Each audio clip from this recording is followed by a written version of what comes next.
The Katsina State Police Command says it is adequately prepared to ensure safety of electorate during Saturday's gubernatorial and state assembly elections.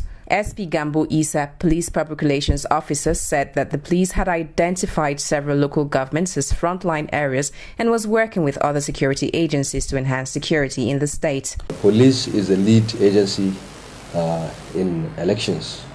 We are doing it in conjunction with other security organizations, the prisons, NDLEA, road safety, immigration, customs, DSS.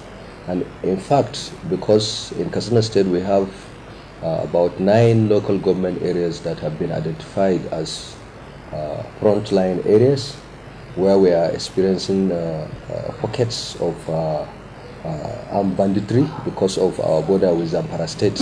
We have deployed a number of our personnel along those areas so that voters will exercise their franchise without any rancor.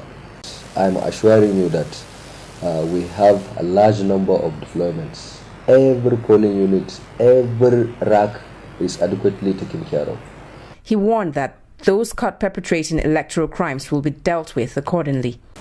Political treachery, those who are out to make trouble, ballot box snatchers, vote buying, and other election malpractices, we are going to seriously deal with those people who are arrested with that kind of offenses. So parents were also warned to look after their wards.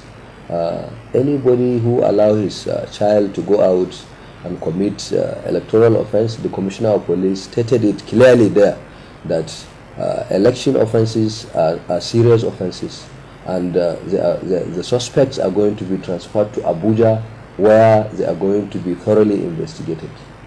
The PRO also said that the police remain non-partisan and will play its role to promote a free, fair and credible election process.